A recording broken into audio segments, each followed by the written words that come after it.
brothers, do you recall when the grasslands reached to the horizon? And the deafening roar of countless wings overhead. Back when Rome was a village at Britain, the Emerald Island. Before we gave up on our future and buried our dead. So we are on episode, I believe, 48, believe it or not, and we are doing history of Caucasus, and we're doing the territory of what is modern-day Georgia. Let me pull it up. Now, when I say Georgia, people, just so that we're clear, we're not talking about the American state of Georgia. We're talking about the country of Georgia. That is located in the Caucasus, and it's one of the territories where some of the most ancient places on earth, that is about as ancient as some of the other places we have spoken about. And this is a kind of, it's the Russian language map, but this is the Black Sea right here. This is, Russia somewhere over here. Over here is Armenia, Azerbaijan, Turkey. This would be the capital, that's Tbilisi. But this is Georgia that we're talking about. So the territory we're talking about is this territory. So it is in Caucasus, it is adjacent to the Black Sea, it's always been adjacent to the Black Sea. And the period we're going to talk about right now is up to Alexander the Great, and we're going to stop there. There was now the country, this is before the country that is known as Georgia today was actually formed. That's when its preceding countries existed, preceding states and preceding populations. Though it is believed that these peoples have been, at least some theories claim that these peoples have been there since the very beginning, that they're basically autochtonic. Now, I want to make a disclaimer. There's a lot of political upheavals right now having to do with national identity, people's rights. So first of all, I'm not a specialist on the Caucasus. Second of all, I do not intend to offend anyone. If anybody from Georgia or any of the adjacent regions will be watching this episode, just please know that I do not mean anyone any offense. I'm not an exact specialist. I have tried to gather best I can material from the various specialists from all sides of the conversation. And what the narrative that I'm providing is the most one that I feel is most compelling. However, I do not claim that it is the only one. And if you do disagree, that is absolutely your right. And I understand and respect the difference of the opinion here. Okay. I just don't want to offend anyone. And guys, if you like what we're doing, then please like the video. It helps us. Comments also help. Subscribe. That'd be great. Sharing doesn't hurt either, because I think what we're doing is fairly unique, especially considering the current geopolitical situation and how much the communications are getting cut off between different sides of the world. And also, I want to say that I'm using some of the images, quite a bit of the images and maps from another podcast. That's a YouTube channel, and that's History of Humanity. It is a Russian language channel. It's dedicated, as far as I can tell, to the Caucasian region. It is very knowledgeable. So shout out to you guys. You do a great job. So what is the actual name that the people of Georgia call themselves? What is the language that they speak? The language that the people of Georgia speak is Kartvelian language group. That's Kartvelian. Now I'm going to share an image with you guys of what this writing looks like. Now the writing is going to be, of course, much later on in time. Times that we're going to start speaking about are going to be times way before there was any writing whatsoever. But it is a unique language group, it is a unique writing, and it is believed that these languages are, there's a small group of them, and they all compactly living right there on the territory of modern day Georgia and surrounding areas. And there's several dialects of the main language. There's several subgroups and related languages, but they all in that region, and some of them spill over to Turkey, etc. They are Kartvelian. Right to left or left to right?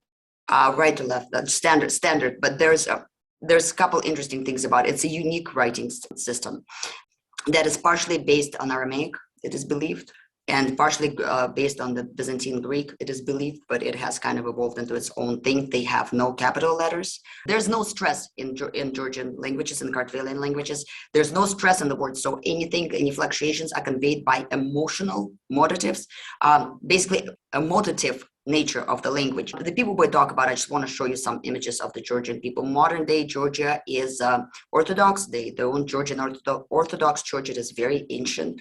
This is some people dressed in national. This is obviously a group, a performing group dressed in the national kind of Georgian clothing. There's again, that's a dance group. Again, another dance group.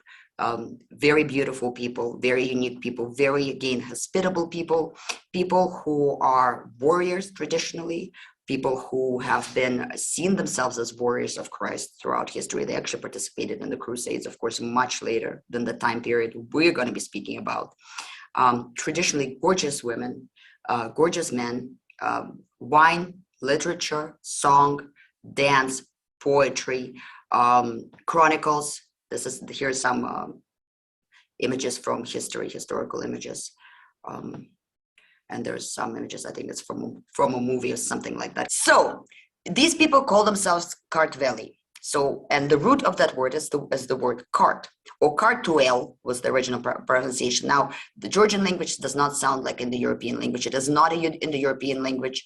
It is an isolated language family, language group that some people believe may be related. So there's such a thing as a Nostratic language theory, which is not very recognized in the West sometimes, but that groups together as a very large super family of languages, Dravidian languages, and a couple other ones. Bottom line is this theory is still debated. So there's some debate on whether or not the Kartvelian languages may or may not be related to the larger family, which includes the Dravidian and other bigger languages. But if it isn't that group, the Kartvelian language family broke off way before the other three separated. Does that make sense? So the Kartvelian would have separated from the group that includes Dravidian, that's your Harapi, Mohenjo-Daro, that includes Afro-Asiatic languages, which is pretty distant, and that includes modern day Indo-European group, well, Indo-European languages, the Indo-European language family, and the larger group, language family group that overarches Indo-European and all the other European languages. So it's a very, very ancient language family is what I'm getting at. People call themselves, or used to call themselves, Kartu or Karti, which according to some is related to English word cart or wall or guard, in the sense of guard, defender, protector, enclosure, wall, enclosed space. And it is believed that that may or may not be related to the fact that these tribes originally, when they came to their fruition, very much in ancient times, somewhere around 3000 BC, if not earlier than that, that they may have served as a barrier group between some of the ancient kingdoms being in the Caucasus. Now, this is one theory, so that around 2000 BC, from somewhere in Asia Minor, Anatolia, Hatti, Hattusa, which included the Halitu peoples, may have migrated to that region and had contributed to the genesis of this group. So Kart Halt was transferred from there's another theory that it was transferred from another ethnic group superimposed onto this one. So it's not necessarily an ethnic term as much as it is an exonym. In other words, a term that another people call you, meaning, and that's why the idea of that these were basically the borderline people got transferred from one tribe to another. So it's possibly a foreign word altogether. But there is a theory saying that once upon a time, long time ago, ancestors of these people lived in modern day Turkey. Another theory vehemently argues that these people always lived in the region. But there's another term that's oftentimes used for this group of people, and that's vir. And it is a Persian sources. So in the Persian sources, oftentimes these people are called vir. And this is where our modern day term Georgians comes from. And that's going to sound really weird. But in Greek, they were called Abiroi. So in Latin, they started calling Beroi. And in Armenian, they're still called vir today. It's one of the most ancient terms, which Iberi, which is what the Latin transliteration of this term, or Iberoi and Iberian, became overlapped. So when you look in the Iberian Peninsula and you look in the Spanish population, which actually in Latin was called Hiberi, it's a different word entirely, but that led to a lot of modern day speculations that the Iberians from the Iberian Peninsula and Iberians and Iberian kingdom that was present on the territory of modern day Georgia, actually the same people. There's a lot of kind of neoscientific speculations to that effect. That is not true at all. These are completely different populations. So when I'm going to be using the word Iberia periodically here, Iberian Kingdom, just please keep in mind we're not talking about the Iberian Peninsula. We're talking about the Iberians, peoples living in the region of modern-day Georgia in the Caucasus. So the word Georgian is from the same word as Gorgon. It's actually related to the Saint George, the saint, and also related to the name George. So on the one side, you have the ancient word Virt, which is still used in Armenia, and it's identical to the word Gorg, Georgia. That's actually the same word, just one is Armenian transliteration, the other one is Persian one. Some peoples inherited their transliteration from the Persians, others inherited their transliteration from the Armenians, the more ancient version of the same word, but it actually is the same term, and it all goes back to the root word of wolf. And by the way, here I want to jump in and say an interesting theory that I thought about actually last time. How we were talking about the Chechen people and how they felt that wolf was an animal that may have been ancestral. In the Mongolian people, there's legends that wolves were ancestral. In Roman legends, there's thoughts that wolves were in some ways ancestral. In Viking legends, there seems to be this connection between wolf as a totem or an ancestral creature. And I was thinking about the other day, me and David were talking about the evolution of wolves and dogs, and about how basically when humans as a species, before there were any humans, there were not any wolves. Wolves and humans are species that evolved simultaneously. The very first proto-wolves and the very first proto-humans co-evolved together jointly as almost a symbiotic correlated relationship. And I just had this interesting thought that would make sense why so many people think of the wolf in some ways ancestral totem creature, because if it is a species that you have literally co-evolved with side by side in an almost like continuous interaction, that's where we get today's dogs from, right? I mean, some of the wolves became dogs, some of these ancient creatures became dogs, some of these ancient creatures became wolves. But it is a species that humans have evolved side by side with, and it would make, to me, just, I don't know, I had this little light bulb go off, that it's just an interesting thing to think about how that makes sense psychologically. The species have side by side became what they are today, and because they're so interacting with each other, and their cognition is so similar, their way of life is so similar. If you think about primitive humans and you think about primitive wolves, I mean, their hunting style, their communication, I mean, wolves are pretty darn intelligent creatures. I mean, anybody who has a dog knows that. I just was an interesting thought I wanted to share. I had an animal that was half dog and half wolf, and it was the smartest dog I ever saw, and it was a lot like a dog except when he wasn't. And that's why they're actually illegal, because they can turn on their owners apparently. But this guy was a lovely animal. Absolutely. Yeah, a neighbor down the road had an actual wolf. It may have been a hybrid dog and wolf, but it was basically, for all intents and purposes, a wolf. And it was a great family pet until it got into the sheep pens and the goat pens. Yeah, where I live, you know the wolves are around when your dogs and cats disappear because the wolves come in to eat them. It seems that the root for the word wolf goes back before Indo-European, split off from the other languages. If it's so similar in Kartvelian and Indo-European, which are completely unrelated. I mean, Kartvelian is as related to Indo-European as Japanese is, okay? It's just as isolated. Yeah, no, I'm pretty sure that that's one of the terms that's very similar. And I was thinking about how, like, for example, in Chechen language, if I remember right, in one of the Dagestani languages, there's no different word for wolf or dog. It's the same word for either animal. Gurgan. So Gurgan is what modern day, closer to modern Persian peoples called the Georgian. So that's closer to the word Georgian, right? But it's just interesting, that evolution of the word. So the very ancient sources that we have, the most ancient sources we have about this region really come from Assyria originally, and they come from the kingdom of Urartu. Now, let me pull up some maps and share them with you real quick. And, I'm sure you guys remember our conversation about the Urartu people and their wonderful and ongoing horrible war against the Assyrian peoples. So first and foremost, you see here is our Urartu roughly, right? That's proto people that predated the Armenian. And here is the region. Now, there was originally many tribes that spoke these languages, okay? There was not like there was just like right away the kingdom, but when they started coalescing into kingdoms, they started coalescing into two kingdoms. One of these kingdoms, the first one we hear about is this one. It's the Diakhi kingdom. And these guys were actually at war with Urartu. The reason why they were with Urartu is because Urartu Assyria was starting to march up against Urartu, and these guys decided that they would be smart and they would go ahead and join with the Assyrians because the Assyrians were the overwhelming force. Well, the problem is that at a certain point in time throughout these back and forth wars, Urartu managed to gather up enough force and start pushing back against the Assyrians.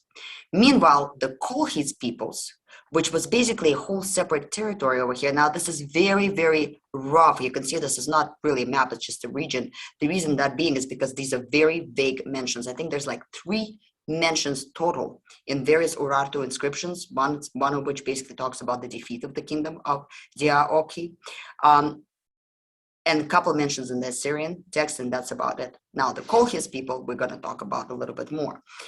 But this Colchis kingdom kind of set aside and wasn't really mentioned. So when Urartu started overcoming and overwhelming the Assyrian forces, they overran also the subjugated Diaoki. Now their king continued to try to rebel against their new rulers from Urartu. And that was mentioned a couple of times, and then it stopped being mentioned altogether. And so in their attempt to join the victors, the Assyrians, even though historically the Assyrians did win in the long run, at that point in time, the Diaoki peoples did lose. The next mention we see of that region, again, I'm going to go back to my original map here. Next mention we have of this, there's only one mention, and it's just the Colchis kingdom, and there's no more any mention of this separate kingdom. And the Colchis kingdom is actually known to us from several sources. Well, first of all, there's a couple of different theories about who these people are. Now, one of them already mentioned that they came from Anatolia. I don't know if you guys remember when we were talking about the Hittite kingdom, there was people called the Kashki or the Kaski people, the Caucasian peoples, that the Hittites had constant troubles with, that kept running over from the Caucasus mountain onto Hattusha. So this is Hattusa right here. I mean, this is slightly rotated. This is your Diaoki. I didn't spell it correctly because I didn't know how to spell it at that point in time. There's our Assyria. Bottom line is there was a talk about the Kaski people. I have a map somewhere where they were located at the height of the Hittite peoples. So there was Kaski people that the Hittites were constantly at war with. And we remember that Hittites overlapped over the people of Hatti, which is whom they took their name from, and named themselves Hittites. Hittites were, it is believed, in the European peoples that migrated to that region and took over the local population. And in that region, as we remember, there was also people who were likely the ancestors of a lot of these Caucasian people, including, for example, the Abkhazian peoples and other people in the Caucasus, and that's the Hurrites. We talked about them separately. Well, the Kaski were somewhere in that region as well. They were not Hurrites, but they were within the same, it is believed, likely language kind of pool of languages, related languages. And the Kaski people are also believed to may have contributed to basically to the genesis of the people from Georgia today. In a lot of different peoples actually have contributed to these peoples. So Colchida is known to us from, of course, the mythos, the Greek mythos about the Jason and the Argonauts, right? Everybody remembers that story, right? Jason was a Greek hero, blah, blah, blah, gathered up a bunch of other Greek heroes. According to different sources, it was anywhere between 24 and 68, if I remember right. They got on their ship Argo. The ship was magical, it could talk. The magical ship, they went across the seas, and they managed to make their way all the way down to the Black Sea, where they landed in a very interesting region, and they met this queen named Medea. Well, they met a king who had a daughter named Medea. You guys remember that story, right?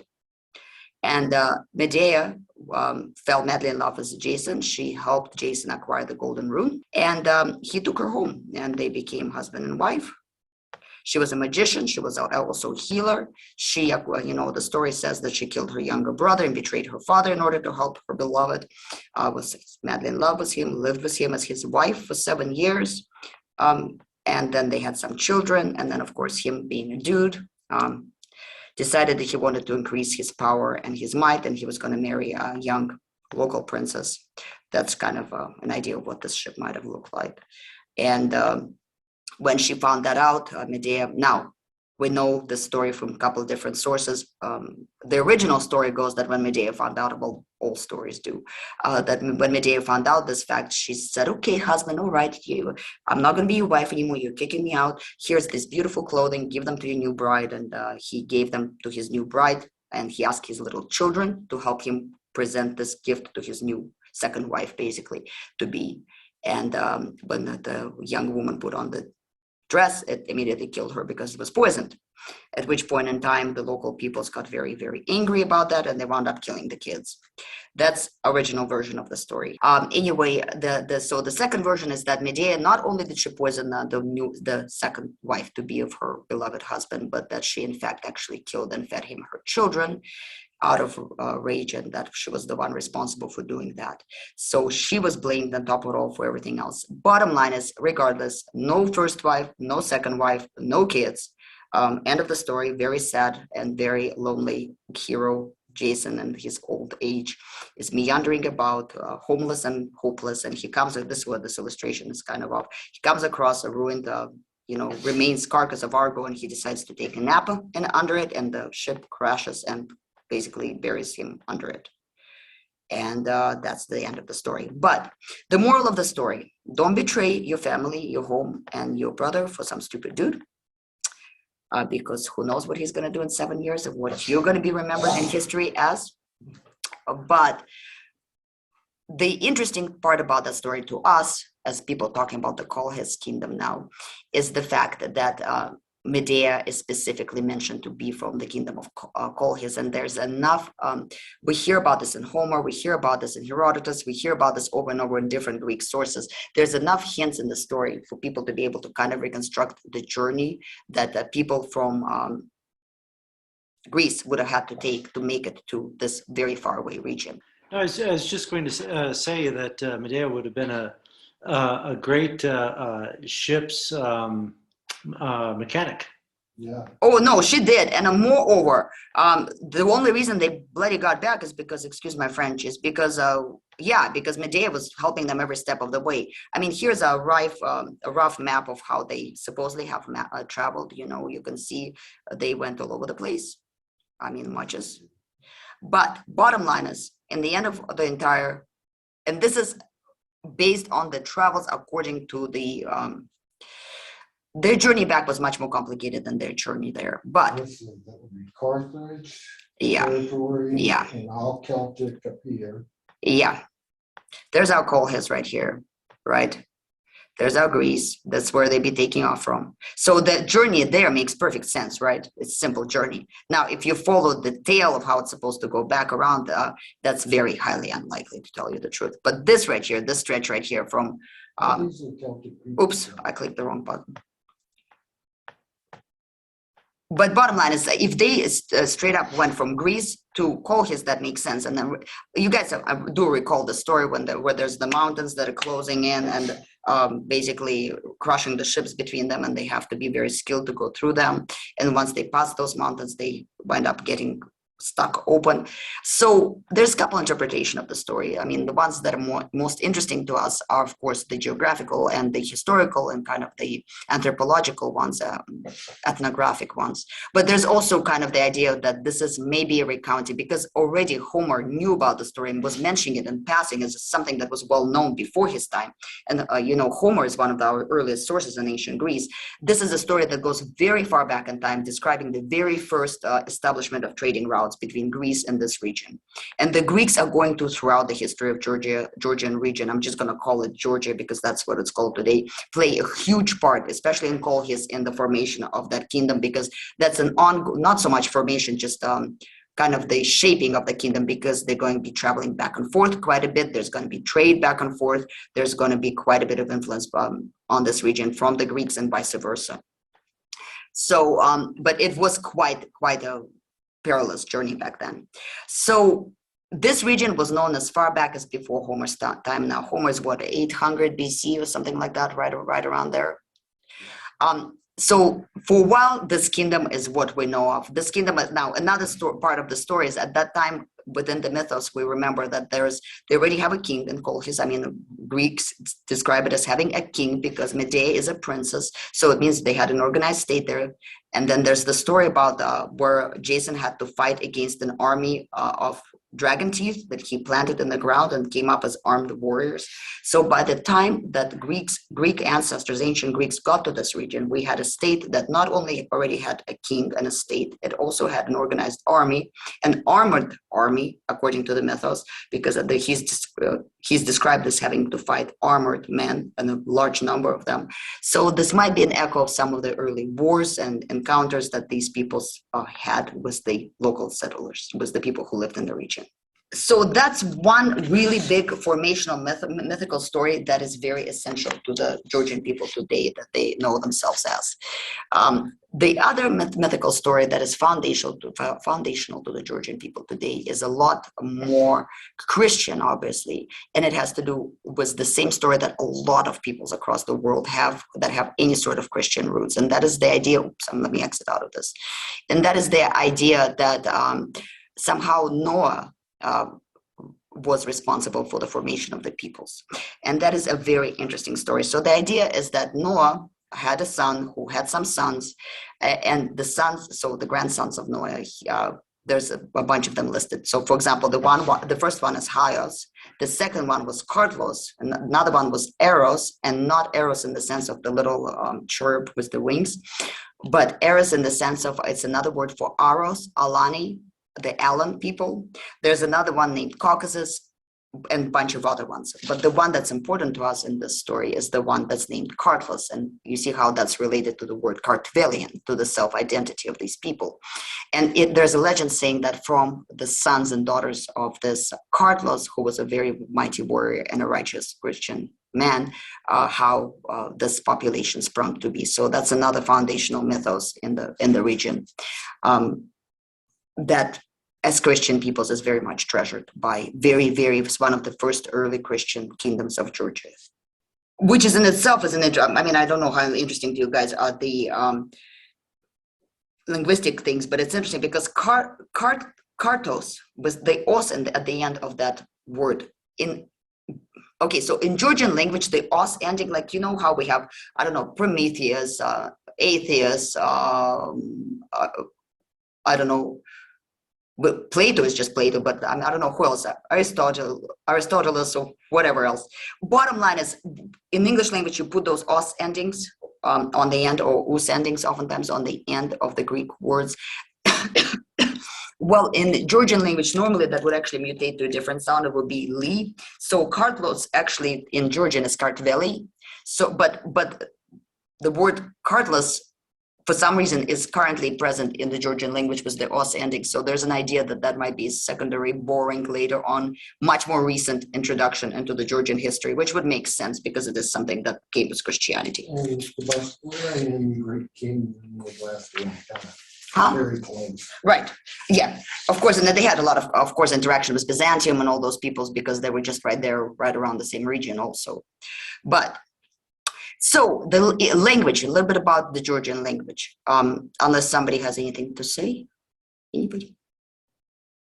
Okay, so Georgian language probably has the most consonants, or some of the most consonants in any language out there, a lot of consonants. And as I have mentioned before, it is a language that does not have that accent, does not have that stress, thank you, that does not have a stress in the word. So Georgian speaking, if you're interested, look up somebody speaking Georgian. They're very emotive when they speak. There's a lot of gesticulation. I think that's a part of the nature of the language because you need to aid your meaning because there's no stress to indicate these things and there's no real tonal usage. So it's more about emotive expression within the language. So they oftentimes come off as very expressive, very emotional peoples. But that's a part of just the linguistic nature. Their alphabet, again, I said, was Aramaic based. There's another interesting theory that has kind of been floating around for a while, and it's sometimes it is accepted and sometimes it is frowned upon. So I'm just going to mention it and not claim it to be the truth. But there is one theory is thinking that maybe Kartvelian language may have some relation to the Basque language, because it's part of that very archaic group of the languages that floated around the European continent. that there's some couple of words that are similar, but only a couple of words in that. So again, once Assyria and Urartu went at each other, the first kingdom got destroyed. The second kingdom, of course, well, they both coexisted originally, and they were slightly different ethnic groups. There's actually quite a few ethnic groups in that region. For example, and they correlate to the languages. There's people known as Migreli. There's the Swan or Swang peoples. There's people who are Georgians themselves, which are Kartvelians that has a lot of dialects. There's, gosh, 6 or 7 languages in the group, and then there's a bunch of dialects. So there's, I mean, this is just a tight little family that only exists in that one region. So who else contributed to the modern day, of course, Georgian population? Of course, Greeks did, because there was so much trade back and forth. Of course, you can imagine there was some minglings and marriages and things like that that usually happen when one group is trading with another. There's usually more than just trading goods going on, or other kind of goods anyhow. And then the Sumerians came through. We remember that the Scythians, the legend claims that Scythians and the Sumerians went at it, and that the Scythians drove the Sumerians out of the... No, right away. Nope, it was the Scythians who drove the Sumerians out, yeah. So there's some supposition that the Sumerians originally rolled over the Caucasian region, or the Caucasus, and then later on the Scythians also came rolling over that region. So there's a good chance that there's a fairly decent contribution of that in the European. We don't know who the Sumerians were. There's debate on who they were in origin, but Scythians may have not been in the European peoples, and there were probably multiple influxes of those kind of steppe people who came onto the Caucasus, and throughout history, 1 wave, 2 waves, 3 waves, 5 waves, and so on and so forth. So there's constant overlapping of that in the European blood and linguistic tradition and just general cultural tradition. For example, there's a famous epic poem that is known as the warrior in a tiger's cloak, or a warrior in a tiger's fur, or tiger's skin. On the one hand, it is a hearkening, I think, to the image of Hercules with the lion, you know, his lion skin cape. On the other hand, it is also a hearkening back to some of the ancient mythological stories that were present in the European groups that are pretty closely correlated to later Alani mythos, echoes of mythos, and some of the Alani culture. So there's obviously quite a few overlappings going on.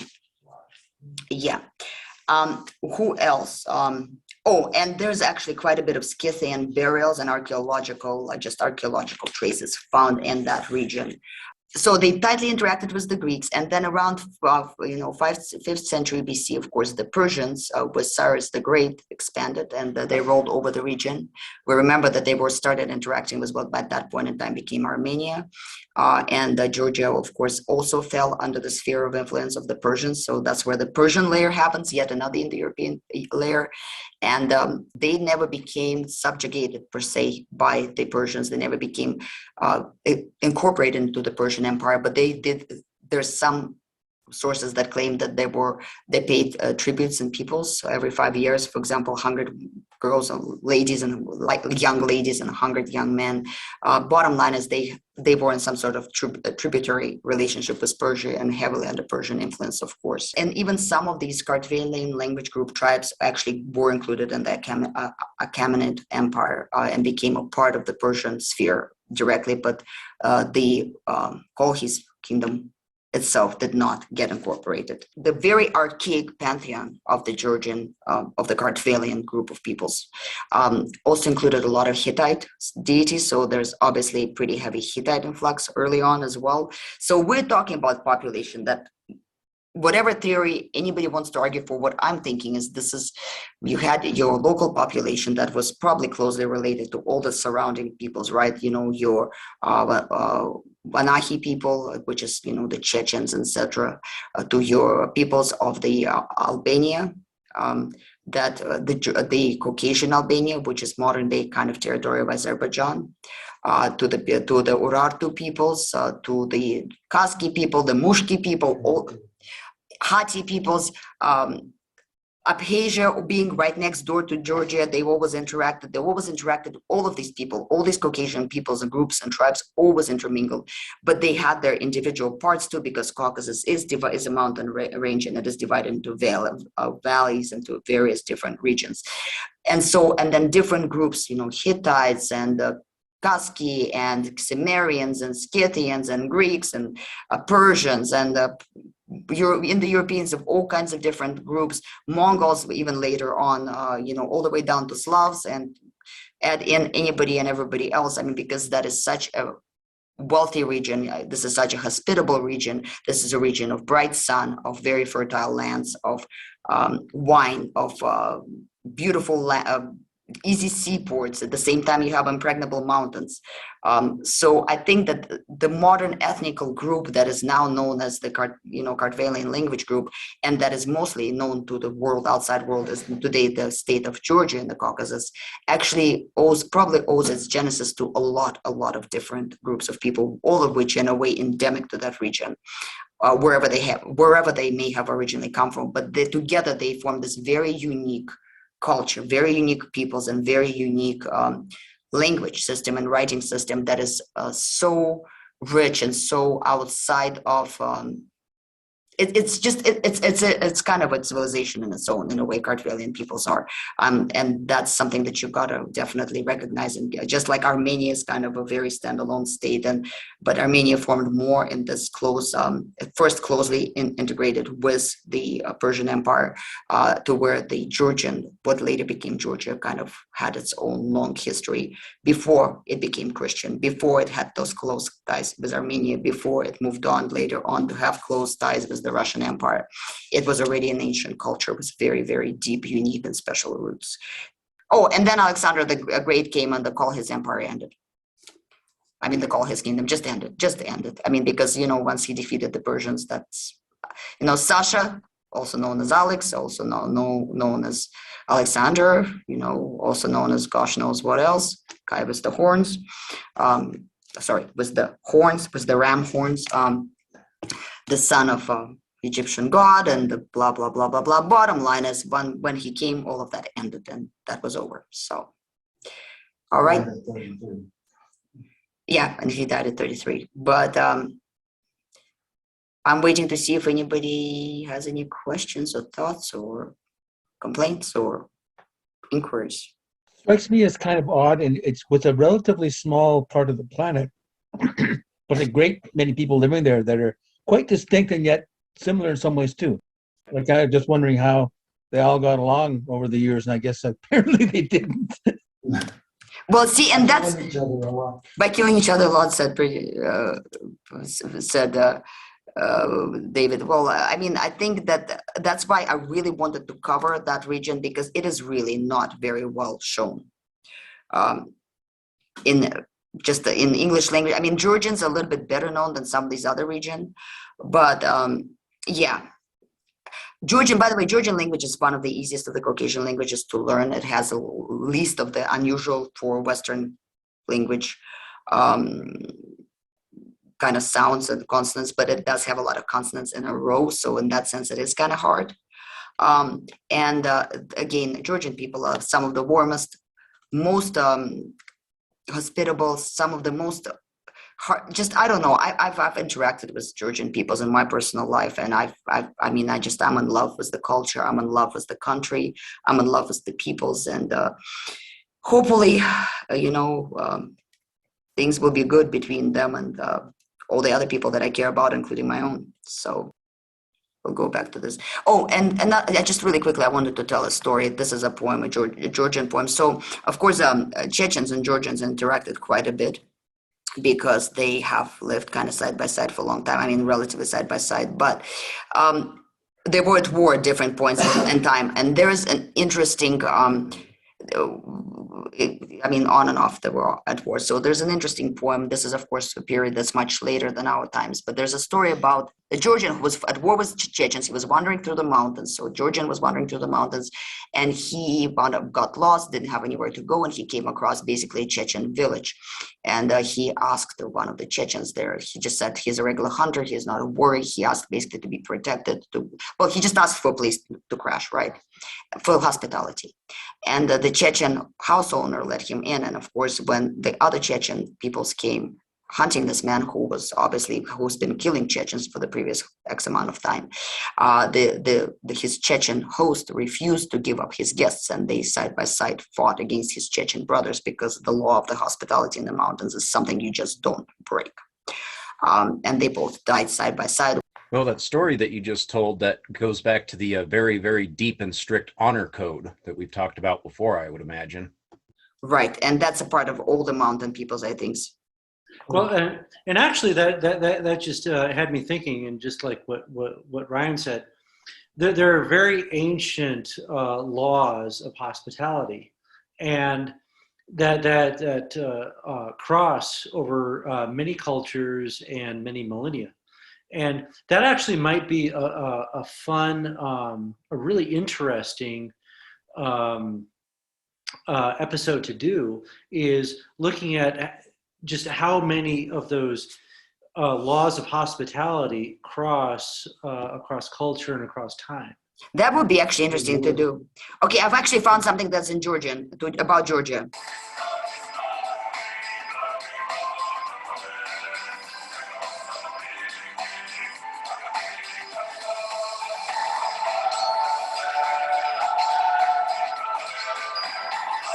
So I just want to finish this episode with just a couple words to the Georgian people. If anybody is listening to me, I'm ethnically Russian. I was born and grew up in the Soviet Union. In that sense, I'm a Soviet person.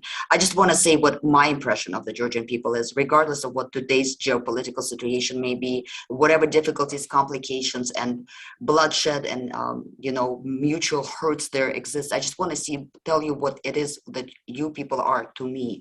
When I think of Georgian people, I think of people of great heart, of great warmth, of great hospitality, people who always have a smile on their face, people who are always welcoming to their friends, people of great honor, great warriors. I think of the beautiful and wise Queen Tamara. I think of the Christian monasteries and saints. I think of honor, of glory, of warriors, of people who are so close, have been so closely tied to Russian history, not as subjugates, but as equals and brothers, people whose, sons of this nation helped Russia, for example, fight against Napoleon in 1812. I just want to send a shout out there to let you guys know that whatever hatred may be going on today, to me, and I think to a lot of Russian people, Georgia will always be associated with one of the most beautiful images, most beautiful peoples, and most beautiful cultures in the world. And that's what I wanted to say.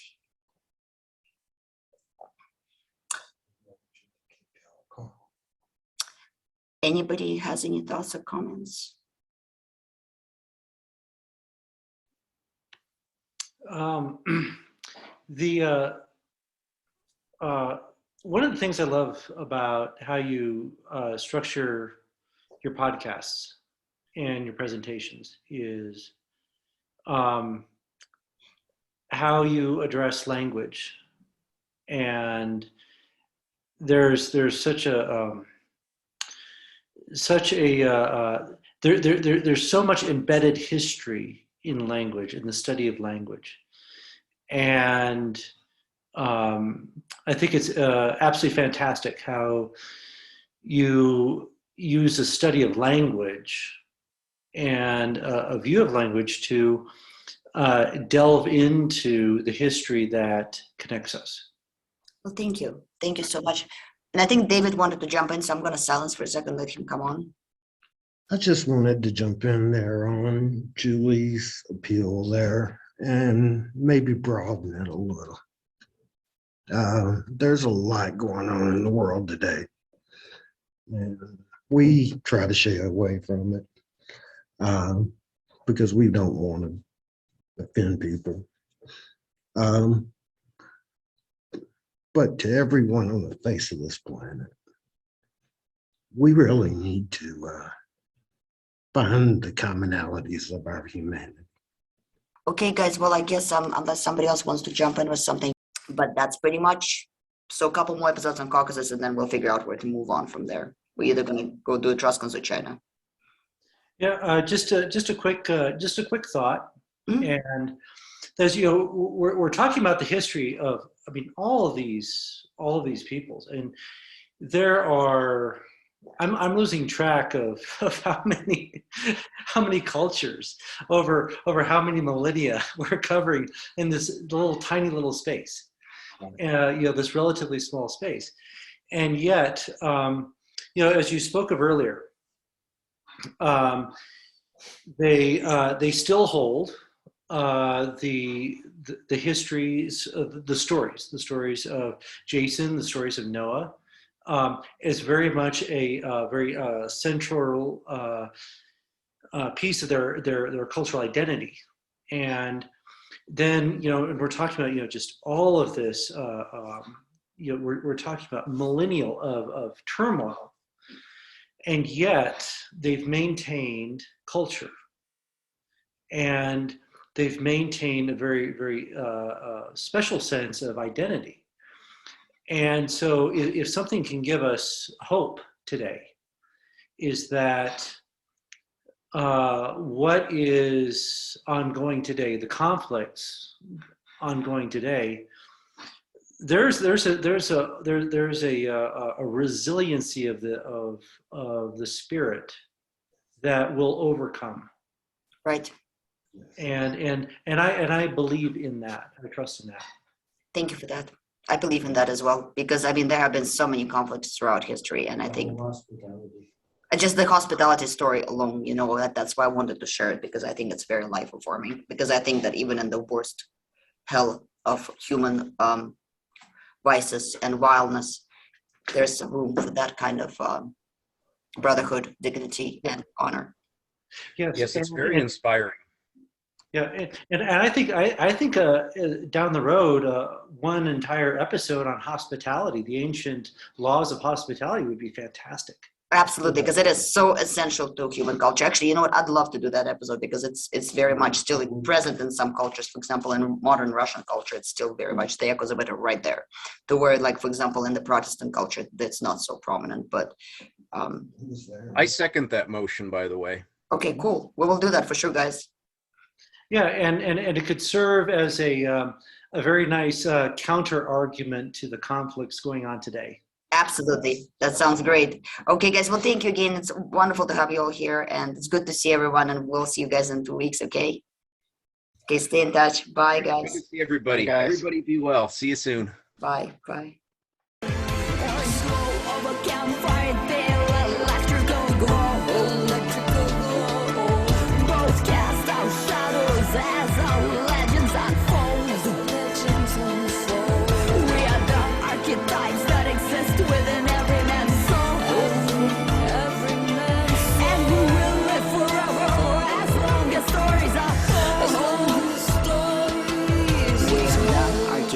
That exist within every man's soul,